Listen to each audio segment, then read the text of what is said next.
Breaking చూస్తున్నాం. కడప జిల్లాలో విషాదం చోటు చేసుకుంది. ఎలక్ట్రిక్ స్కూటర్ పేలి ఓ మహిళ మృతి చెందింది. ఎర్రగుంట్ల మండలం పొట్లదుర్తిలో ఈ ఘటన చోటు చేసుకుంది. స్కూటీకి ఛార్జింగ్ అవుతుండగా పేలుడు సంభవించింది. దీంతో పక్కనే నిద్రిస్తున్న మహిళ అక్కడికక్కడే ప్రాణాలు కోల్పోయింది. మృతురాలిని వెంకటలక్ష్మిగా గుర్తించారు.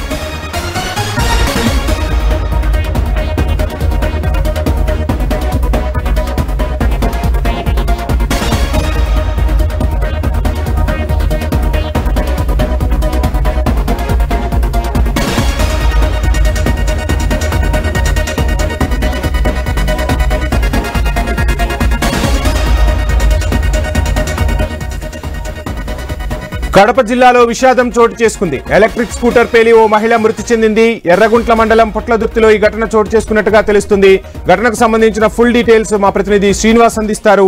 శ్రీనివాస్, ఏదైతే ఎలక్ట్రికల్ వాహనాలు గత కొంతకాలంగా ప్రజలను భయభ్రాంతులకు గురి చేస్తుందో ప్రస్తుతం అటువంటి ఘటన కూడా కడప జిల్లాలో చోటు చేసుకుంది. నిన్న రాత్రి కూడా ఎలక్ట్రిక్ వాహనాన్ని కూడా ఛార్జింగ్ పెట్టి నిద్రిస్తున్నటువంటి ఆ కుటుంబం ఆ ఇంట్లో కూడా మొత్తం భారీ పేలుడుతో కూడా ఆ స్కూటర్ కూడా అగ్నికి ఆవుతోంది. పక్కనే నిద్రిస్తున్నటువంటి వెంకటలక్ష్మ అనే 62 సంవత్సరాల వృద్ధురాలు కూడా అగ్నికి పూర్తిగా కాలిపోయినట్టు తెలుస్తుంది. అయితే ఈ ప్రమాదం శాతం దాదాపు గ్రామస్తులు వెంటనే సహాయ చర్యలు చేపట్టినప్పటికీ కూడా ఈ బైక్ దగ్ధంలో దాదాపు పూర్తిగా కాలింగ్ గాయాలతోనే ప్రస్తుతం ఆ మృతి చెందినట్టు తెలుస్తుంది. అయితే ప్రస్తుతం పోలీసులు కూడా ఈ నమ్మదైనటువంటి ఈ ఘటన మీద కూడా పోలీసులు కేసు నమోదు చేసి ప్రస్తుతం విచారణ కొనసాగిస్తున్నట్టు తెలుస్తుంది. ఏదైతే మృతురాలి చనిపోయిన వెంటనే కూడా పొద్దుటూరు ప్రభుత్వ హాస్పిటల్లో ప్రస్తుతం మృతురాలికి కూడా పోస్ట్ మార్టం నిమిత్తం కూడా హాస్పిటల్కి తరలించినట్టు తెలుస్తుంది.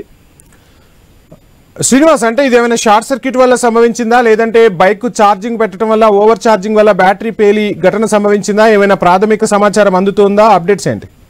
అంటే మామూలుగా ఆ ఇంట్లో కూడా ఉన్నటువంటి పరిస్థితులలో నిత్యం నైట్ టైం ఛార్జింగ్ పెట్టి డే టైం మొత్తం కూడా వాడే తెలుస్తున్నట్టు ఉంది. ఈ క్రమంలో కూడా దాదాపు నైట్ ఛార్జింగ్ పెట్టిన ఈ ఎలక్ట్రిక్ వాహనాన్ని కూడా దాదాపు 4 నుంచి 4:30 మధ్య సమయంలో కూడా తెల్లవారుజామున భారీ పేలుడుతో ఈ వాహనం కూడా అగ్నికి ఆహుతైందని చెప్పవచ్చు. అయితే ఒక రకంగా కొన్ని పరిస్థితులలో కూడా షార్ట్ సర్క్యూట్ వల్ల కావచ్చు, లేదంటే పవర్ ఏదైతే అప్ అండ్ డౌన్ అవుతుందో ఆ క్రమంలో కూడా ఈ బ్యాటరీ కూడా ఒకసారిగా భారీ పేలుడుతో ఈ ప్రమాదం జరిగి ఉండొచ్చని ప్రస్తుతం గ్రామస్తులు కూడా ఒక అంచనాకు వస్తున్నారు. ఏంటంటే నిత్యం కూడా ఈ నైట్ టైం ఇదే ఇంట్లో కూడా ఈ వాహనాన్ని కూడా ఛార్జింగ్ పెడతా వస్తున్నారని చెప్పి గ్రామస్తులు చెప్తున్నారు.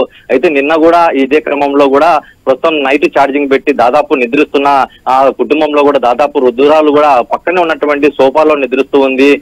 వెంకటలక్ష్మ అనే 62 సంవత్సరాల వయసు గల వృద్ధురాలు ఒక్కసారిగా ఏదైతే బ్యాటరీ ఒకసారిగా పేలుడు సంభవించిందో ఒకసారిగా చుట్టుపక్కల కూడా ఈ అగ్ని కూడా అంటుకున్నట్టు తెలుస్తుంది. పక్కనే నిద్రిస్తున్న వెంకటలక్ష్మకు కూడా బట్టలకు కూడా ఈ అగ్ని అంటుకోవడంతో నిపురవలు అంటుకోవడంతో పూర్తిగా కూడా అగ్నికి ఆహుతని చెప్పవచ్చు. ప్రస్తుతం పోలీసులు కూడా ఇంట్రాగేషన్ చేస్తున్నారు.